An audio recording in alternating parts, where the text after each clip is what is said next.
Nando!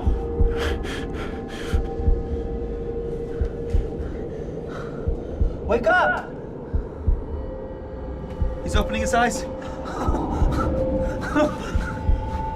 Nando.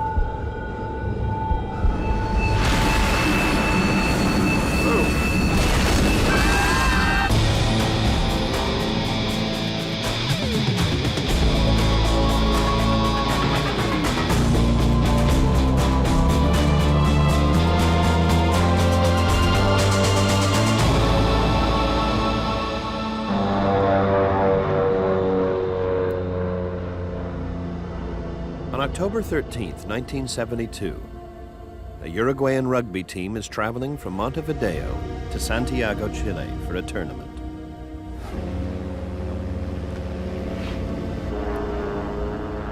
The plane hits turbulence. The pilots stray off course. This is your captain speaking. Please fasten your seatbelts. Among the team members on board is 22-year-old Nando Parado.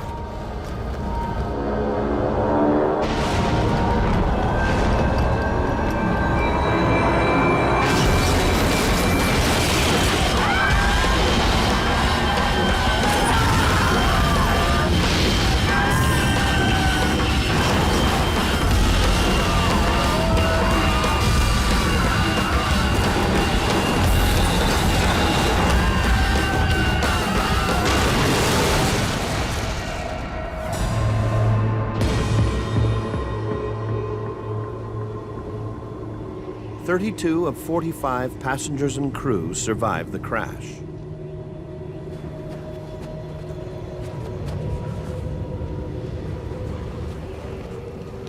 One of the survivors is 18-year-old Carlitos Paez. The first thing I noticed when I stepped out of the fuselage was the white scenery, surrounded by mountains. Then, the cold. No one knows where the plane has crashed. They are surrounded by mountains with little food or drink. At 4,000 meters, the temperatures are below freezing. To survive, a group of young men will be forced to break the most sacred of human taboos. It is one of the most remarkable and terrifying survival stories of the 20th century.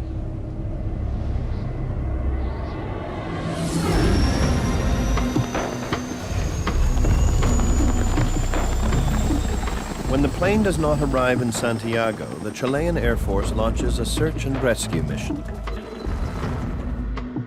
Jorge Massa is the joint commander of the rescue operation. Initially, an investigation into a crash should be based on a flight path.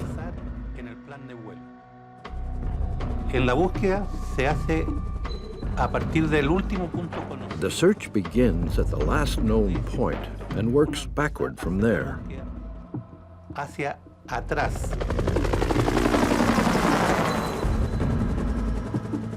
The Chilean Air Force searches along the scheduled flight path, but finds nothing.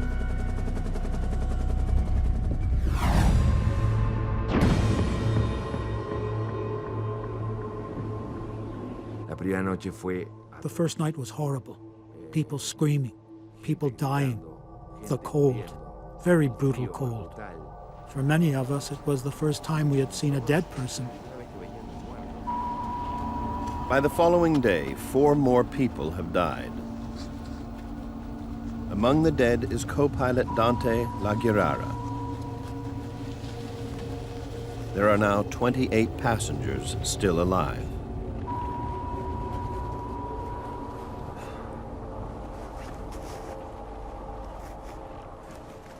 The immediate danger for the survivors is hypothermia, which can occur when the body is exposed to cold.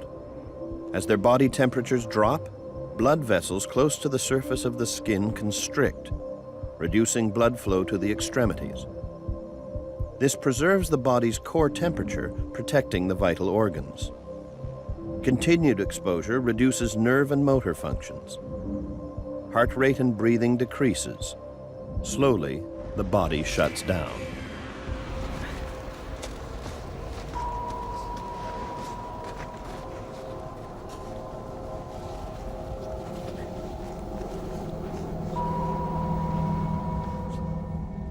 To stay alive, the survivors huddled together inside the plane's fuselage, sharing their body heat. At 4,000 meters, temperatures outside can drop as low as minus 40 degrees Celsius at night. Their only hope is to be rescued. The older boys said, "Carlitos, don't worry, we'll be rescued soon." I believed what they told me.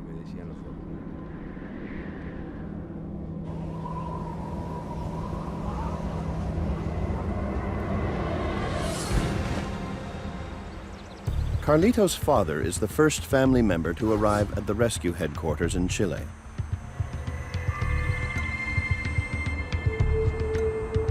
I come to speak with Commander Massa. My name is Carlos Páez Hilardo. Ok, vamos atento, porque yo sabía que de ninguna manera aquel Carlitos Miguel, que era mi hijo, me iba a fallar. I knew that there was no way that my son Carlitos would fail me when we'd had so many adventures together and been so close.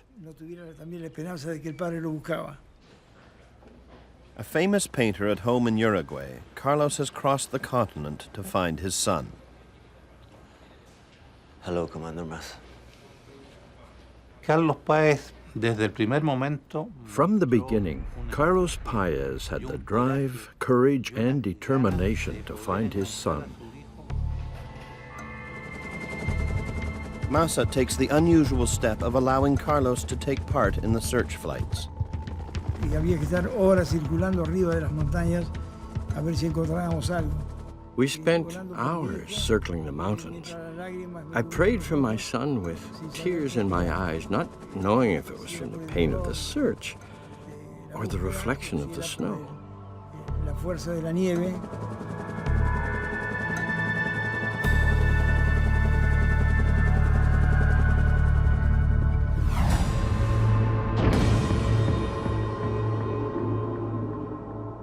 After 3 days on the mountain, the survivors grow weak from hunger.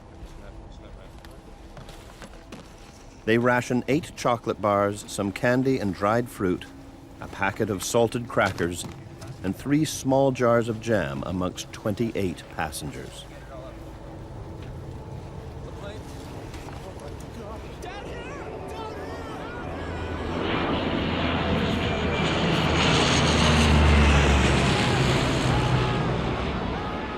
Carlitos and the others are sure they've been spotted. They're wrong. Los problemas que encuentran las personas. The problem that many search parties encounter when searching from a plane is that it's difficult to distinguish objects from the glare of the surrounding snow.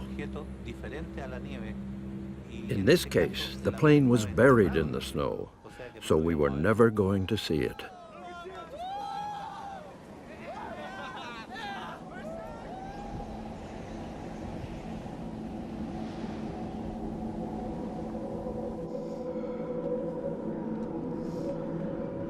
Nando Parado has been unconscious with a broken skull since the crash. But on the 3rd day, he wakes up. Where's my mom? On board the doomed flight was Nando's mother and younger sister, Susie. Nando's teammate, 19-year-old Roberto Canessa, breaks the news. Nando, I'm so sorry. Roberto tells Nando that his mother died in the crash and that her body is buried outside with the others. He implores Nando to stay calm so that he may help his sister Susie, who is alive but badly injured. Susie! Susie! Susie! Susie era mi hermana menor. Susie was my younger sister. We always got along very well.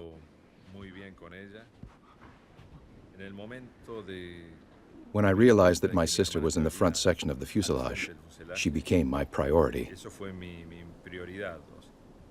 Nando's sister is gravely ill from internal injuries. Lo único que yo podía hacer para The only thing I could do for her was to keep her warm by hugging her.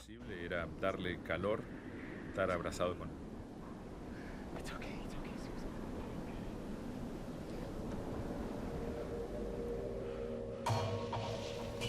The boys scavenge through the wreckage of the plane, searching for anything that may help keep them alive.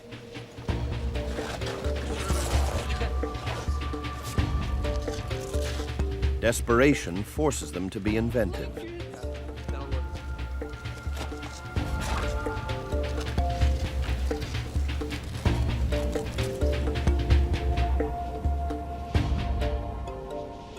The survivors use seats, debris, and suitcases to build a protective wall against the savage cold.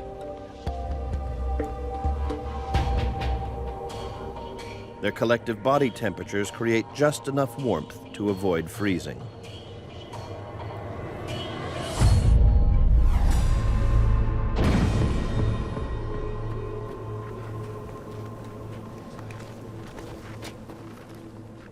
Although surrounded by snow, Nando and the others suffer from dehydration.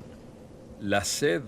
The thirst at that altitude is exactly the same as the one you can feel in the middle of the desert, in the Sahara. You dehydrate a lot faster than at sea level. Dehydration happens when a person's breathing rate increases.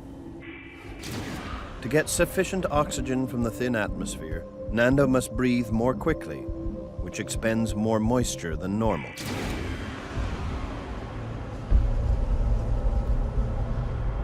What Nando and the others don't realize is that eating snow also robs the body of valuable energy and heat and accelerates the process of hypothermia. Ingesting snow rapidly cools the mouth, and when it's swallowed, the cold water lowers the body's temperature. To restore warmth to the mouth and body, valuable heat and energy is expended. Sin una protección de labios. With no protection from the cold and wind, your lips start to break and bleed. And if you put snow in your mouth, it hurts a lot. It was a double torture, the thirst plus the pain of putting snow on your destroyed lips. El hecho de ponerse hielo y nieve en los labios totalmente destruidos. But there was no other way. No había otra forma. Carlitos tries to melt snow by shaking it, but it burns valuable energy and proves exhausting. The solution came about when someone discovered a way to make water, drop by drop.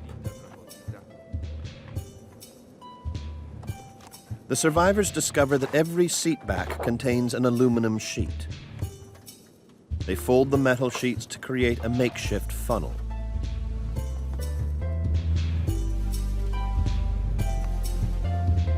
Una hoja de aluminio.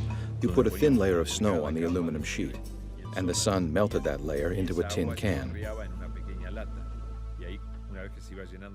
And once that can was filled, we'd all take turns taking a sip of water.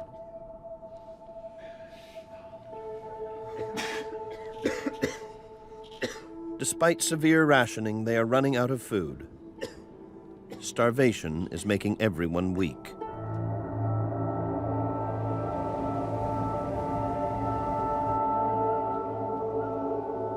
Carlito. Nando quietly confides in his friend Carlitos.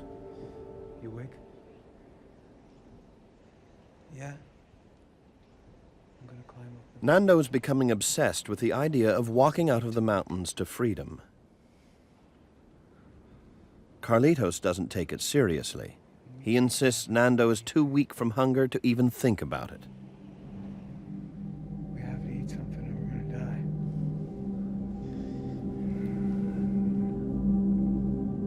Carlito.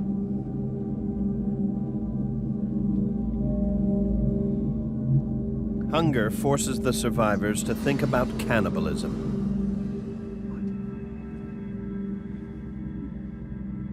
Now some even dare to mention it out loud.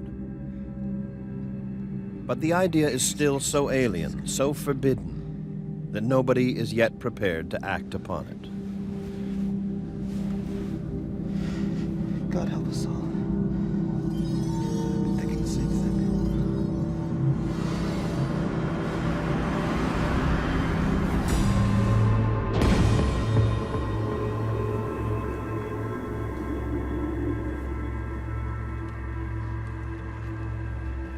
No, it doesn't matter. We need to get the battery. 5 days and still no sign of rescue. Using snowshoes made of strapping and seat cushions, Roberto, Carlitos, and 2 other survivors plan a trek up the mountain in search of the plane's missing tail. Nuestra obsesión era encontrar la cola del avión, porque en la cola del avión We estaba. were obsessed with finding the airplane's tail because that's where all the luggage was, and also the batteries to power the plane's radio. Que nos daban la posibilidad de juntarlo al radiotransmisor. Careful, all right? We will. If they find the tail, the boys hope to bring back the plane's battery so they can power up the cockpit radio and send out a distress call.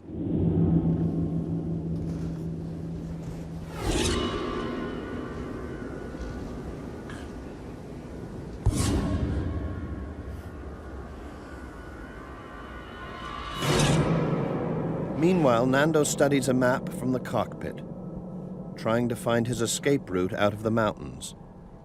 He thinks he's figured out where they've crashed, not too far from the Chilean foothills. Nando believes that only one mountain stands between him and safety.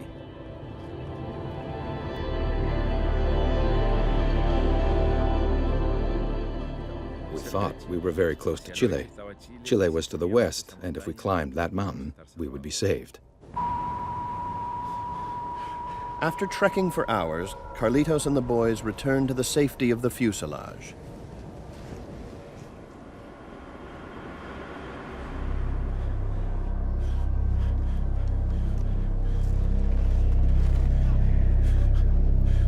They were unable to find the tail section of the plane. Todo era en contra nuestra. Everything was against us. We were walking in snow waist deep, struggling because of the lack of oxygen and because we were so weak. And the cold, unimaginable. Human beings cannot imagine how unbearable it was. The boys are frozen, exhausted, and defeated.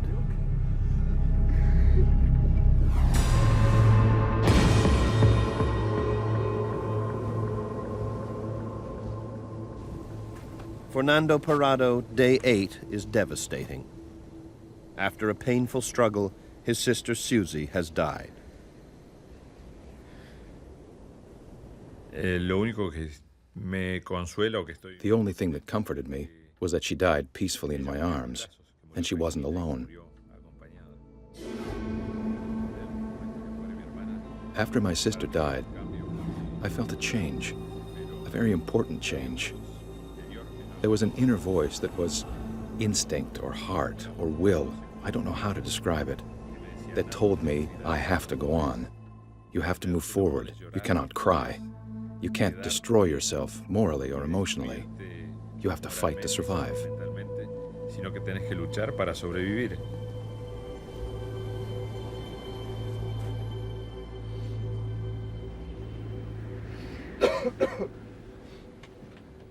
Finally, the food runs out.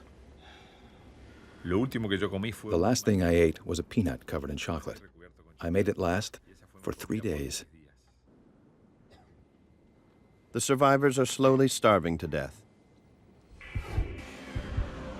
Since the crash, Nando's body tapped into the limited energy reserves stored in his liver. To keep him alive, his body begins to feed off itself by breaking down fat deposits and muscle tissue into protein and energy. As his fat and muscle tissues are depleted, his body will become increasingly weak. Vital organs such as kidneys, lungs, and heart will eventually fail. Unless Nando can find a new source of protein and energy, he and the rest of the survivors will die. Nosotros probamos todo lo que podíamos We comer. tried everything that we could possibly eat. Pieces of leather, pieces of shoes, pieces of wood, even hair gel, but there was nothing.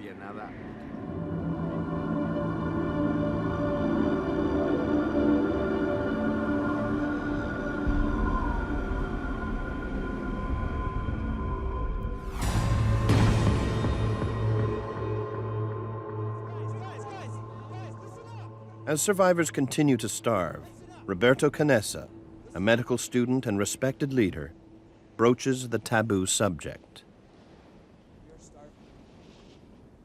Roberto's message is blunt and urgent. Starvation is killing them all.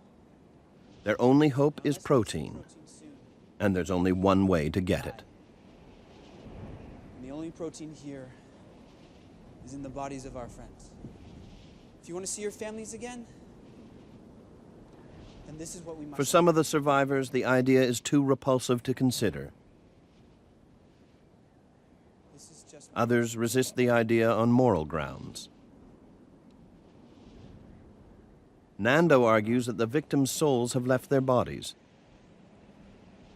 He reasons that consuming their remains in order to survive will mean they haven't died in vain. Roberto Canessa was very important because he was a medical student, and he said, if we want to survive, we have to do it. And you have to be in that place, at that moment, in that position, with that fear, that feeling of abandonment, to understand that decision.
At first, not all the survivors will eat human flesh, but eventually, everyone will. The flesh they eat provides enough protein to keep them alive.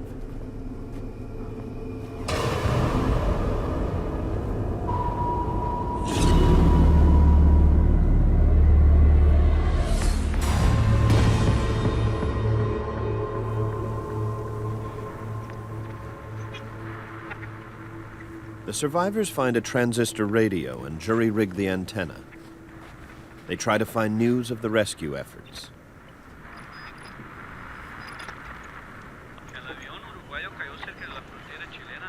They are stunned to hear that they've been given up for dead. The search has been called off.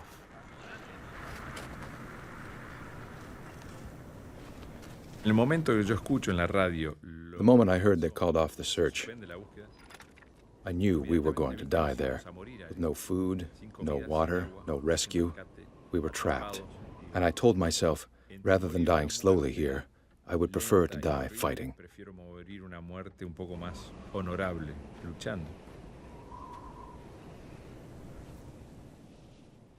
Nando is convinced that he must climb the mountain to find help. Yo sabía que yo me iba a ir, pero tenía miedo de ir solo. Y sin saber lo que I knew I was going to leave, but I was afraid of going alone. Without realizing it, I began to analyze the boys. I was thinking, with this one I can go, with this one I cannot. Yes, no. Slowly, the list got smaller. Paulatinamente la lista se va achicando mucho. For Nando, there is only one choice for a climbing partner, Roberto. Yo me llevaba muy bien con Roberto en ese momento. I got along with Roberto very well. Quien tenía un liderazgo muy notorio. He was a leader. He worked hard, and he had courage. I asked him to come with me. Yo le pedía que por favor me acompañara.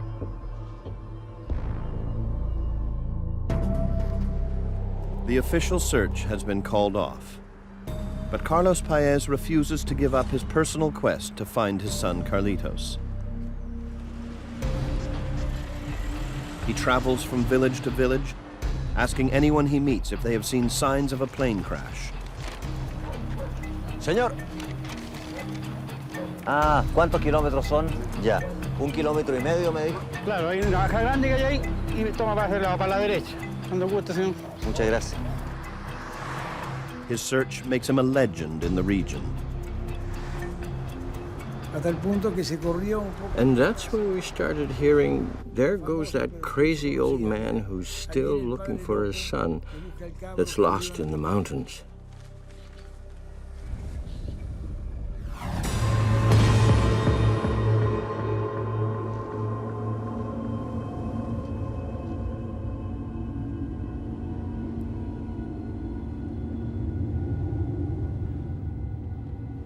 On their 17th night in the fuselage, the survivors hear a terrifying new sound. An avalanche has started down the mountain. It's gathering speed and heading toward the fuselage.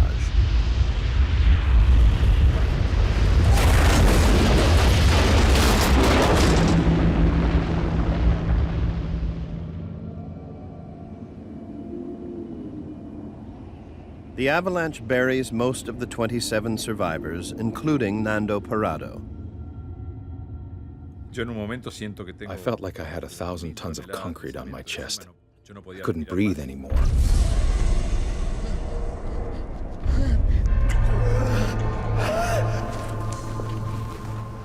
Eight people die in the avalanche, including 25-year-old Marcelo Perez, the team's captain and leader.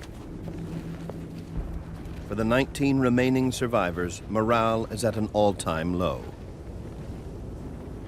The avalanche was an important part of the story, more than you can think. The mountain was definitely trying to kill us one by one, and this increased my desire to leave as quickly as possible.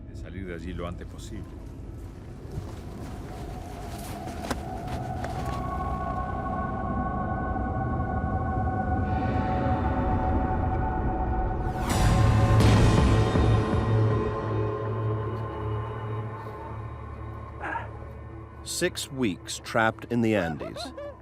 By day 43, only 17 survivors remain. But there is a small glimmer of hope. A few days ago, some of the boys finally found the plane's tail section, and in it the battery for the radio.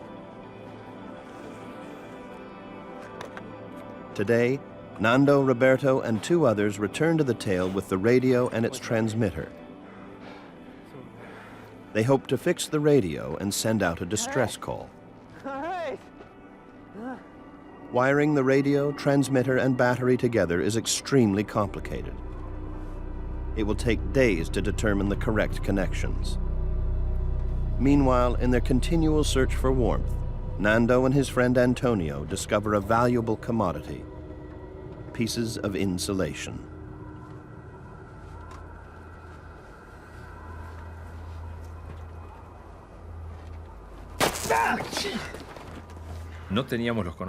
We didn't have the knowledge, the capacity, the gear. We didn't know how to make it work. We just had hope. Roberto has been counting on the radio to save them. It was going to be a miracle if it worked. I sincerely think that in the end, nobody expected that radio to work. Their attempt to make contact with the outside world has failed. Nando and Roberto know that death is inevitable unless they attempt the impossible: scale the mountain that stands between them and safety.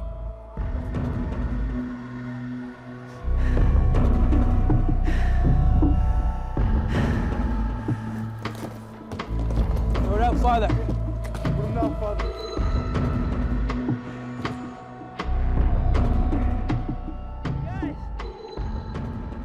The boys build a giant cross next to the tail section as a sign to any rescue planes. It's November 28th. They have been trapped on the mountain for 47 days.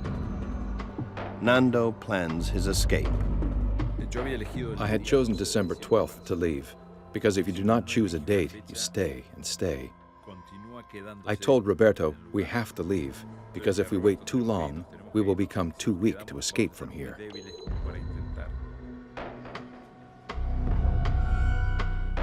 The preparation for the final expedition was a lot of teamwork, spectacular teamwork. Everyone gave it their best shot so we could be successful.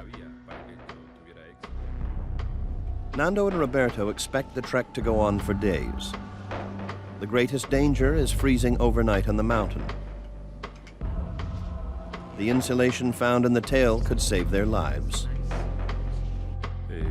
Carlitos was in charge of sewing a sleeping bag with copper thread that we got from electrical material from the airplane. Make sure you wire tight. Keep the stitch close together. They used the glare shield from the cockpit to make sunglasses for Nando and Roberto to protect them from snow blindness. To carry the supply of human flesh and water they will need, clothes are converted into knapsacks. Some gave their best clothes so that we could fight the cold. Everybody knew that this was the last chapter in our story. The expedition would prevail, or it was death for all of us.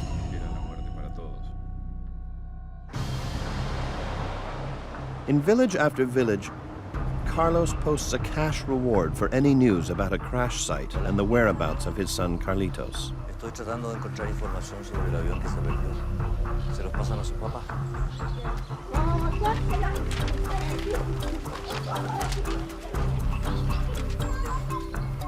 Yo siento que me transformé en un cartero. I felt like a postman, bringing news from place to place. I knew that the more people that were worried about the lost plane, the sooner we would find it. Ese avión perdido, y más pronto lo íbamos a encontrar.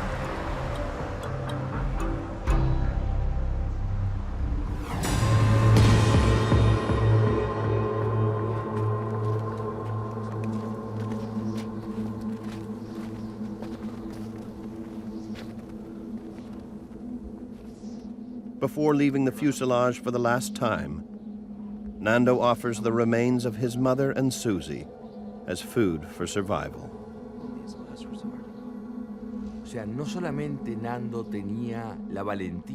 Not only did Nando have the courage to climb the biggest mountain in the world, he had the courage and nobility to authorize us to feed from the most sacred thing he had, his mother and sister.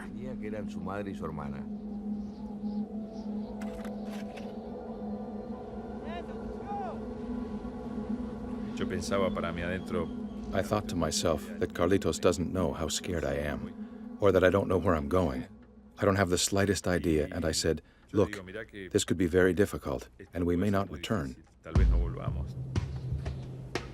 On December 12th, as planned, Nando and Roberto begin their climb. They are joined by 19-year-old Antonio Vicentin. From the outset, the climb to almost 5,000 meters is physically devastating. What I remember most while we were climbing was my breath, how I had to breathe before I moved another step. Nando and the others are feeling the effects of high altitude. The air is much thinner. Every breath that Nando takes has much less oxygen than at sea level. This reduces blood flow to the heart and muscles.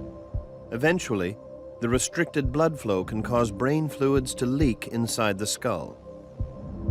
The brain begins to swell. If left untreated, the results can be fatal. Symptoms include fatigue, headaches, nausea, vomiting, and loss of muscle control and coordination.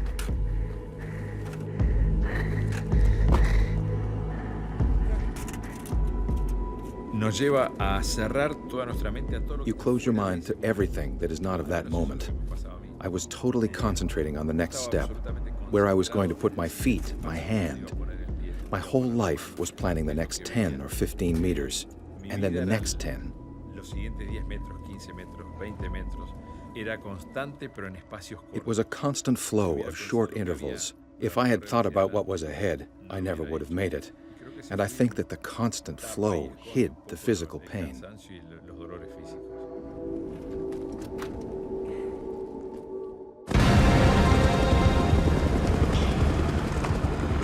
It's been weeks since the official Chilean rescue mission was called off. But the victims' families put pressure on the government in Uruguay to send up a special surveillance plane. High over the mountains, the plane's camera records an unmistakably human sign. A cross. The photos are developed at the Chilean Air Force Base. Jorge Massa and Carlos Paez examine the photos.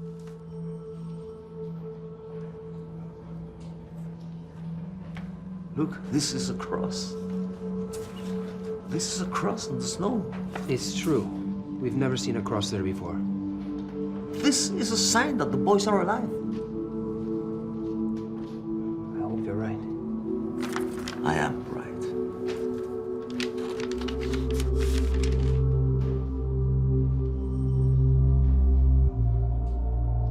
But the next day, Commander Massa receives some new and disappointing information about the origin of the cross.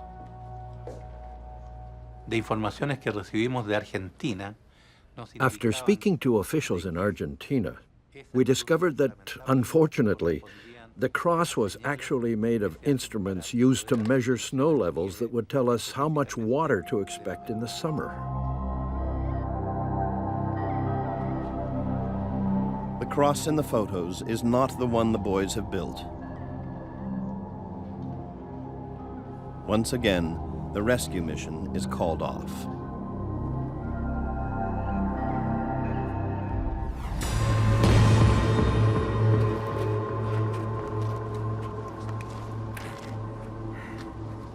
Pensamos que íbamos a subir la montaña en un día y íbamos a estar arriba. We thought we were going to climb the mountain in one day, and then see the valleys of Chile, or the lights of a city. But it wasn't what we thought. It was much bigger and much more difficult.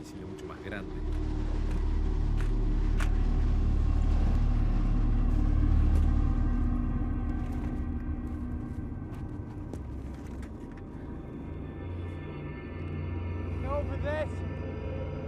We'll see the foothills. For 2 months, Nando and Roberto have believed that if they can only get over the mountain, they will descend into the green valleys of the Chilean foothills.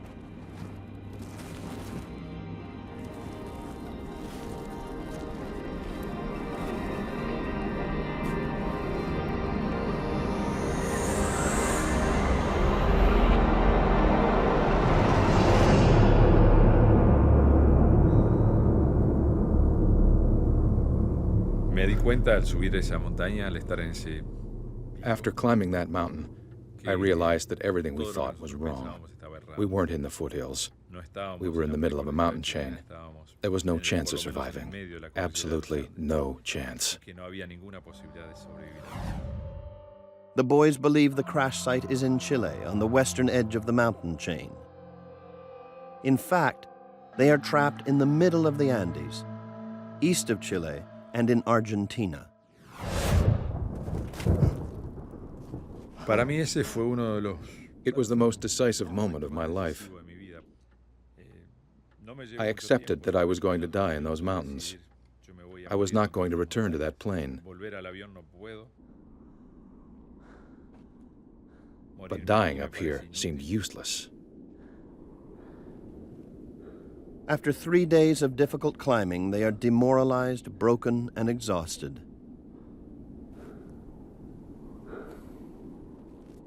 But Nando and Roberto resolve to forge on. They have already sent Antonio back to the fuselage. This allows them to add his third of the food rations to their own.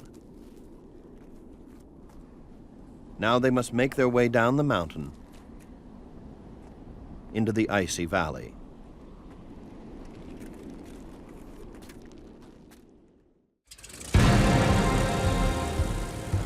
Carlos Paez has not given up the search, though his son Carlitos has been missing for more than 60 days. Carlos rents his own plane to scour the mountains. There were so many days, and so many nights, and so many tears when I was looking for them. I was putting pressure on myself to be the one who found the plane. With Christmas arriving, it was dramatic, because I had to return to Uruguay without Carlitos.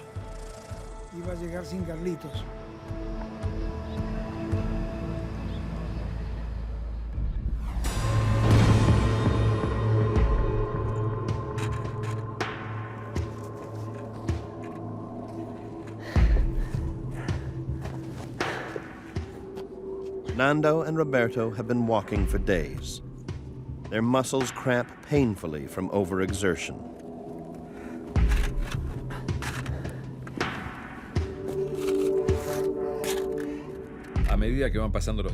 As the days went by, we started to feel weaker, mentally and physically.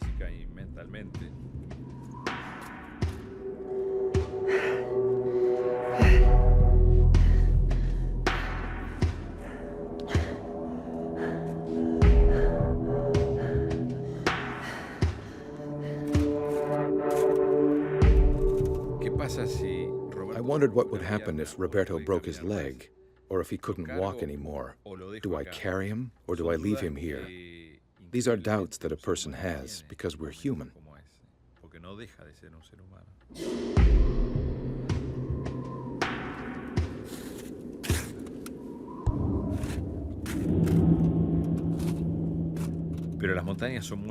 The mountains are beautiful. They're majestic. They rule in that place. They don't want humans there. When one is dying in those mountains, they transform into a truly horrible monster.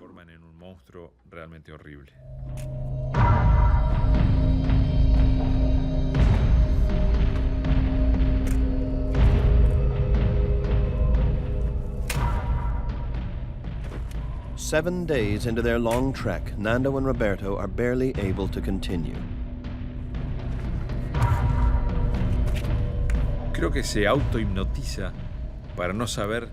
I think I was hypnotized. You don't realize how hard what you're doing is. If I had stopped to think, I would have died.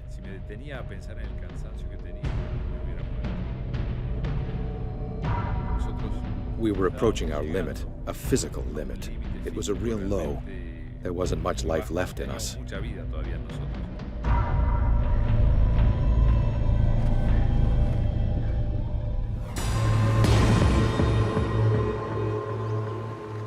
It's been 9 days since Nando and Roberto left the crash site. We had been living in a black and white world because of the snow and rocks. For me, going from snow to rocks was like crossing a line, a very important line, the line from death to life. We had hope.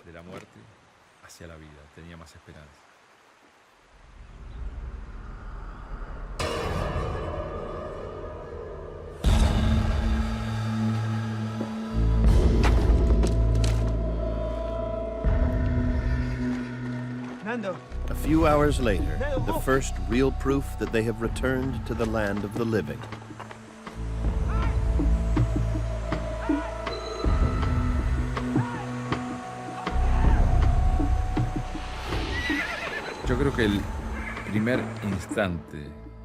The first moment I realized that I might survive was when the man stopped his horse to look at us.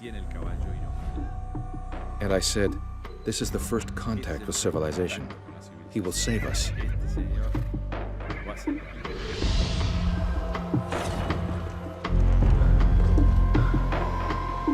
The man across the river signals that he will go for help.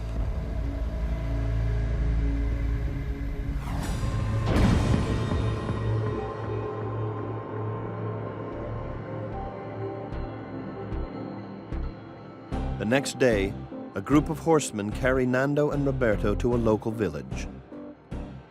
They savor the first real food they've eaten in 70 days.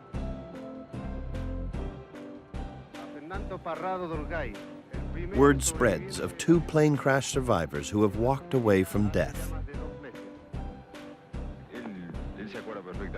The story grows even more incredible when the boys reveal that 14 other survivors are waiting to be rescued back at the crash site.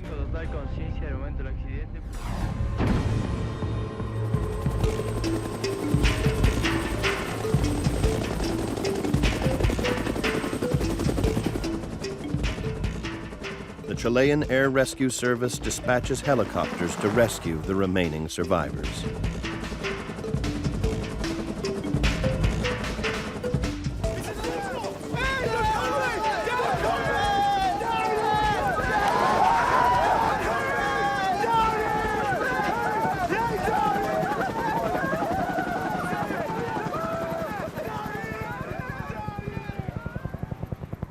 On December 22nd, a Christmas surprise for those who survived 72 days in the Andes. Susie!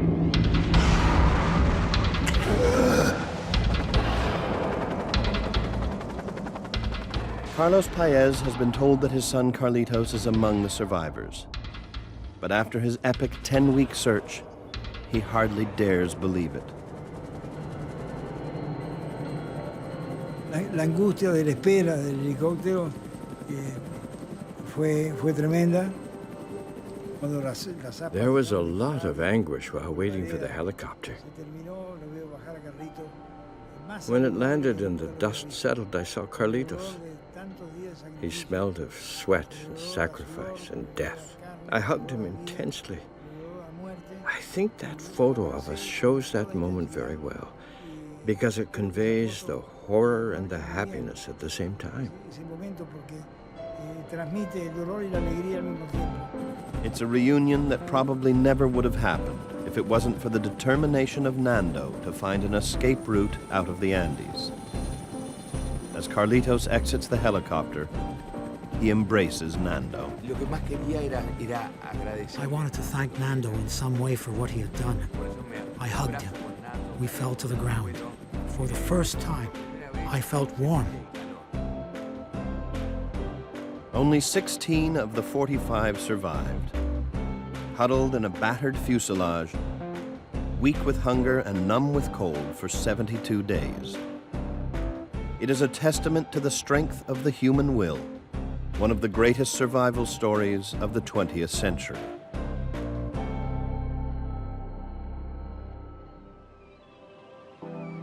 Carlitos Paez lives in Uruguay near his father. At 53 years of age, I am lucky to still have my father alive and active. To be able to share a sunset, the same sunset we have always shared. To be able to share these moments and continue to share this story that will forever be a part of our lives. It's true that nothing is impossible if you fight with passion. I believe that the intent is more important than the outcome. But in order to succeed, you must try. Nando is a successful businessman living in Montevideo with his wife and children. Yo creo que siempre me gustó estar vivo. Tal vez esta experiencia me dio la... Maybe this experience has allowed me to enjoy things I never enjoyed before. I enjoy the present. The past is past. The future is not here yet. And so I enjoy the present very much because I sincerely believe that I don't know what's going to happen tomorrow. People often live in the future, think of the future. I think of today. Today is the most important day of my life.